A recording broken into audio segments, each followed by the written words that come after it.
प्रतीक्षा जो कभी समाप्त नहीं हुई, सांझ का धुंधलका धीरे धीरे पूरे गांव पर उतर रहा था। खेतों से लौटते किसानों के कदमों की आहट सुनाई दे रही थी।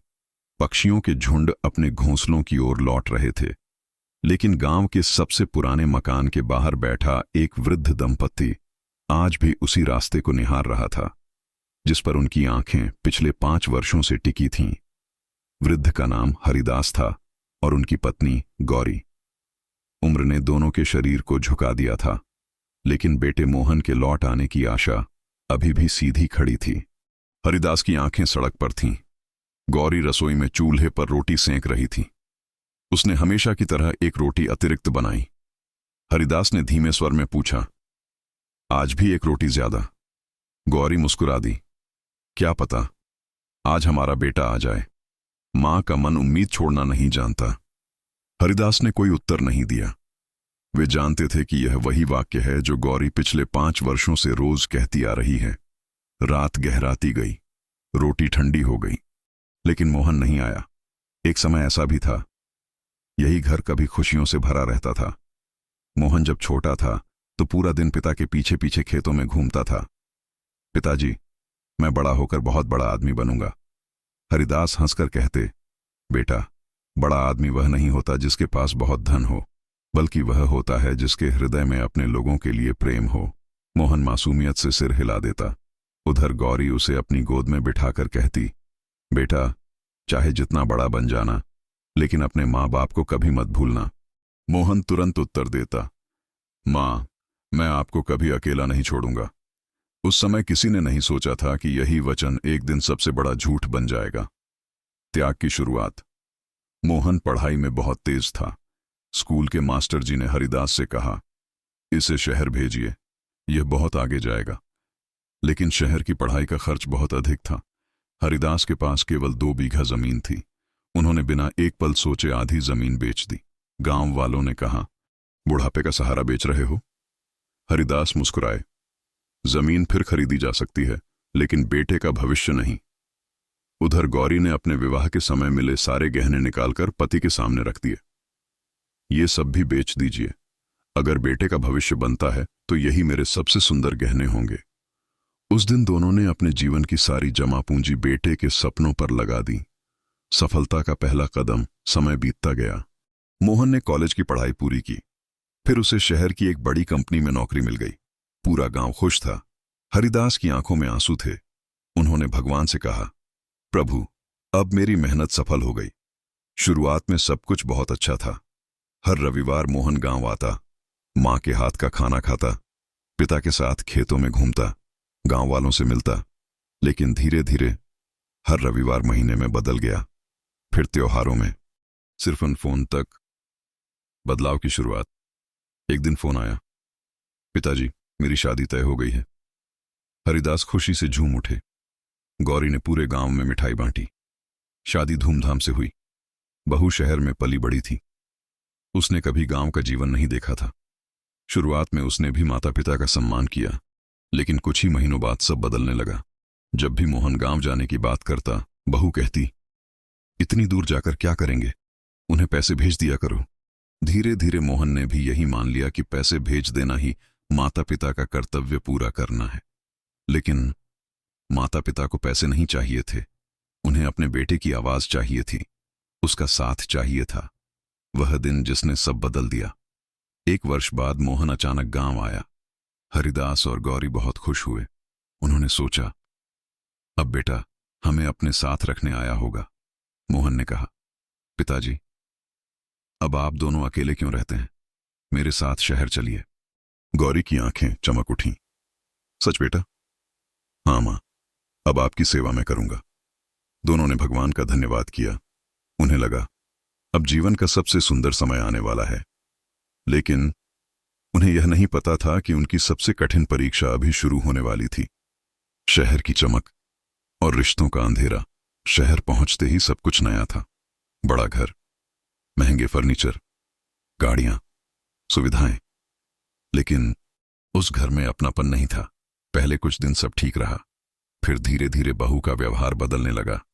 मम्मी जी, रसोई में मत आइए। पापा जी, बच्चों को पुरानी बातें मत सिखाइए। आप लोग अपने कमरे में आराम किया कीजिए। हरिदास समझ गए कि सम्मान धीरे धीरे औपचारिकता में बदल रहा है। एक दिन उन्होंने देखा कि पोता उन्हें देखकर मुस्कुराया भी नहीं। उसने कहा, दादी, मम्मी ने कहा है कि मैं आपके कमरे में ज्यादा देर नहीं बैठूं। गौरी के हाथ से ऊन का गोला गिर गया। उसने पहली बार महसूस किया, दूरी केवल शहर की नहीं होती, दिलों की भी होती है। जब अपना घर भी पराया लगने लगा, दिन बीतते गए। हरिदास और गौरी ने सोचा था कि समय के साथ सब ठीक हो जाएगा। शायद बहू उन्हें समझने लगेगी, शायद बेटा पहले जैसा हो जाएगा। लेकिन हर नया दिन उनके लिए एक नया अकेलापन लेकर आता। अब वे घर के सदस्य कम और मेहमान अधिक लगने लगे थे। मम्मी जी, आप रहने दीजिए, काम वाली कर लेगी। पहले यह सम्मान जैसा लगा, फिर धीरे धीरे समझ आया कि उन्हें रसोई से दूर रखा जा रहा है। हरिदास बरामदे में बैठकर अखबार पढ़ते, कभी पोते को बुलाते, आओ बेटा, तुम्हें एक कहानी सुनाऊं। लेकिन पोता मोबाइल में खोया रहता। दादाजी, बाद में कभी नहीं आया। अहंकार का जन्म। एक रात मोहन देर से घर लौटा, चेहरे पर तनाव था। बहू बोली, कब तक इन्हें अपने साथ रखेंगे? लोग कहते हैं कि हमारा पूरा जीवन बदल गया है। मोहन चुप रहा। बहू ने फिर कहा, किसी अच्छे वृद्धाश्रम में छोड़ दीजिए, वहां डॉक्टर भी होंगे, देखभाल भी होगी। मोहन ने धीमे स्वर में कहा, लेकिन वे मेरे माता पिता हैं। बहू ने उत्तर दिया, भावनाओं से नहीं, व्यवहारिकता से सोचिए। कमरे के बाहर खड़े हरिदास ने यह सब सुन लिया। उन्होंने कुछ नहीं कहा। उस रात वे देर तक जागते रहे। उन्हें अपने पिता की बात याद आई। जिस दिन मनुष्य सुविधा को रिश्तों से बड़ा मानने लगे, उसी दिन उसका पतन शुरू हो जाता है। आदि शंकराचार्य के दर्शन से प्रेरित विचार। ऐसा कहा जाता है कि मनुष्य जब अपने वास्तविक स्वरूप को भूल जाता है, तब वह मैं और मेरा के अहंकार में फंस जाता है। धन, पद और प्रतिष्ठा यदि विवेक के साथ न हो, तो वे मनुष्य को अपने ही मूल से दूर कर देते हैं। जो माता पिता कभी संतान का संसार थे, वही एक दिन उसे बोझ लगने लगते हैं। अद्वैत वेदांत हमें याद दिलाता है कि संबंध स्वामित्व नहीं, करुणा और कर्तव्य पर टिके होते हैं। वह सुबह जिसने सब कुछ बदल दिया। रविवार की सुबह थी। मोहन ने कार निकाली। उसने कहा, पिताजी, आज आपको एक बहुत अच्छी जगह ले चलूं। गौरी मुस्कुराई। कहीं मंदिर चल रहे हो बेटा? मोहन ने नजरें झुका लीं। लगभग 1 घंटे बाद कार एक बड़े भवन के सामने रुकी। बोर्ड पर लिखा था, वृद्ध सेवा आश्रम। गौरी कुछ पल तक उस बोर्ड को देखती रही, फिर धीरे से बोली, बेटा, क्या हम यहां किसी से मिलने आए हैं? मोहन की आंखें भर आईं, लेकिन उसने हिम्मत जुटाकर कहा, नहीं मां, अब आप यहीं रहेंगी। यहां आपकी अच्छी देखभाल होगी। एक पल के लिए समय जैसे रुक गया। हरिदास ने बेटे की ओर देखा। उस नजर में न क्रोध था, न शिकायत, सिर्फ मौन था। गौरी की आंखों से आंसू बह निकले। उन्होंने केवल इतना कहा, बेटा, अगर यही तुम्हें ठीक लगता है तो हमें कोई शिकायत नहीं। मोहन जल्दी से मुड़ा और बिना पीछे देखे कार में बैठ गया। उसने शायद इसलिए पीछे नहीं देखा क्योंकि उसे डर था कि यदि मां की आंखों में देख लिया तो वह कभी जा नहीं पाएगा। वृद्धाश्रम की पहली रात। वहां कई बुजुर्ग थे। कोई शिक्षक था, कोई सैनिक, कोई व्यापारी। सबकी कहानी अलग थी, लेकिन दर्द एक जैसा। रात को भोजन के बाद गौरी ने धीरे से पूछा, क्या हमारा मोहन कभी मिलने आएगा? हरिदास ने आकाश की ओर देखते हुए कहा, उम्मीद छोड़ देना आसान नहीं होता। लेकिन उनकी आवाज कांप रही थी। उस रात दोनों में से कोई नहीं सो पाया। एक रहस्यमयी सन्यासी का आगमन। कुछ दिनों बाद आश्रम में एक वृद्ध सन्यासी आए। उनके चेहरे पर अद्भुत शांति थी। उन्होंने सभी बुजुर्गों से बातें की। जब वे हरिदास के पास पहुंचे तो बोले, तुम्हारे मन में बहुत पीड़ा है। हरिदास ने कहा, महाराज, हमने अपने बेटे को जीवन दिया, शिक्षा दी, संस्कार दिए, फिर भी वह हमें यहां छोड़ गया। क्या यही हमारे कर्मों का फल है? सन्यासी कुछ देर मौन रहे, फिर बोले, हर दुख केवल पिछले जन्म का परिणाम नहीं होता। कई बार वर्तमान जीवन के चुनाव भी भविष्य का दुख बन जाते हैं। उन्होंने आगे कहा, माता पिता का कर्तव्य केवल बच्चों को सफल बनाना नहीं, बल्कि उन्हें करुणा, कृतज्ञता और सेवा का मूल्य सिखाना भी है। और संतान का धर्म है कि वह सफलता के शिखर पर पहुंचकर अपनी जड़ों को न भूले। गौरी ने पूछा, तो क्या हमारा बेटा कभी बदलेगा? सन्यासी मुस्कुराए। जब जीवन मनुष्य को उसके अहंकार का मूल्य चुकाने पर मजबूर करता है, तब परिवर्तन का द्वार खुलता है। उनके ये शब्द हरिदास और गौरी के मन में गूंजते रहे। उन्हें पता नहीं था कि उसी समय शहर में मोहन के जीवन में एक ऐसा तूफान आने वाला था जो उसकी पूरी दुनिया बदल देगा। कर्म का दर्पण और बेटे का पश्चाताप। वृद्धाश्रम में आए हुए 6 महीने बीत चुके थे। हरिदास और गौरी अब वहां के वातावरण में स्वयं को ढाल चुके थे। वे हर सुबह प्रार्थना करते, आश्रम के अन्य बुजुर्गों से बातें करते और शाम को मंदिर के आंगन में बैठकर भगवान का नाम लेते। लेकिन एक आदत अब भी नहीं बदली थी। हर शाम मुख्य द्वार की ओर देखना। उन्हें लगता था शायद आज उनका मोहन आएगा, लेकिन हर दिन की तरह शाम ढल जाती, दरवाजा बंद हो जाता और उम्मीद फिर अगले दिन के लिए बची रह जाती। उधर शहर में मोहन का जीवन बाहर से जितना चमकदार दिखता था, भीतर से उतना ही बिखरने लगा। जिस कंपनी में वह वर्षों से काम कर रहा था, वहां अचानक घाटा शुरू हो गया। कुछ ही महीनों में उसे नौकरी से निकाल दिया गया। जिस मित्र मंडली के साथ वह हर सप्ताह पार्टी करता था, वही लोग अब उसके फोन तक नहीं उठाते थे। व्यापार शुरू किया तो उसमें भी नुकसान हुआ। घर में तनाव बढ़ने लगा। बहू, जो कभी सफलता पर गर्व करती थी, अब हर बात पर झुंझलाने लगी। एक रात उसने कहा, अगर तुम्हारे माता पिता हमारे साथ होते तो शायद तुम्हें उनकी पेंशन से कुछ मदद मिल जाती। मोहन यह सुनकर सन्न रह गया। जिसने कभी कहा था कि माता पिता बोझ हैं, आज वही उन्हें सहारे की तरह याद कर रही थी। उस रात वह सो नहीं सका। उसे अपने पिता का झुका हुआ चेहरा याद आया, मां के कांपते हुए हाथ याद आए, वृद्धाश्रम का वह फाटक याद आया और वह पल जब उसने बिना पीछे देखे कार आगे बढ़ा दी थी। सन्यासी की बातें याद आईं। कुछ महीने पहले आश्रम में मिले सन्यासी के शब्द उसके मन गूंजने लगे। मनुष्य जब अपनी जड़ों को काटता है तो एक दिन उसी वृक्ष की छाया भी खो देता है। मोहन पहली बार समझ रहा था कि उसने केवल अपने माता पिता को नहीं छोड़ा था, उसने अपने संस्कार छोड़ दिए थे, अपना धर्म छोड़ दिया था, अपना ही हृदय खो दिया था। पश्चाताप की यात्रा। अगली सुबह वह बिना किसी को बताए कार लेकर वृद्धाश्रम की ओर निकल पड़ा।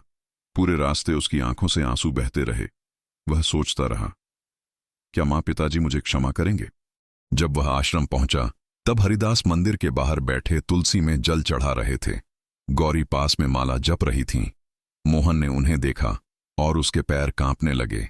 वह दौड़ता हुआ गया और पिता के चरणों में गिर पड़ा। पिताजी, मुझे क्षमा कर दीजिए। हरिदास चुप रहे। मोहन रोते हुए बोला, मैं सफलता के अहंकार में अंधा हो गया था।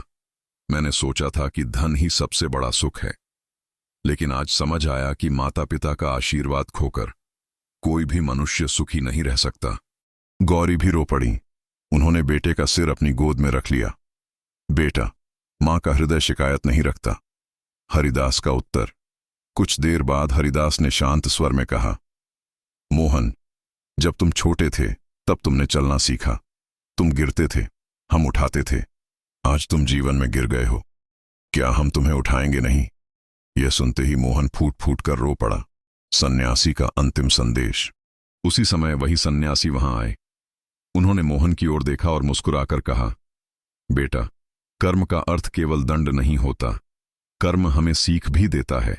जिस दिन मनुष्य अपने अहंकार को पहचान लेता है, उसी दिन उसके परिवर्तन की शुरुआत हो जाती है। उन्होंने आगे कहा, याद रखो, धन कमाने वाला सफल हो सकता है, लेकिन माता पिता का सम्मान करने वाला ही वास्तव में महान बनता है। जिस घर में बुजुर्गों का आशीर्वाद रहता है, वहां विपत्तियां भी देर तक नहीं ठहरती। घर वापसी। उस दिन मोहन अपने माता पिता को सम्मान के साथ घर वापस ले आया, लेकिन इस बार बहुत कुछ बदल चुका था। घर के मुख्य द्वार पर उसने माता पिता के चरण धोए। बहू भी रोते हुए उनके सामने आई।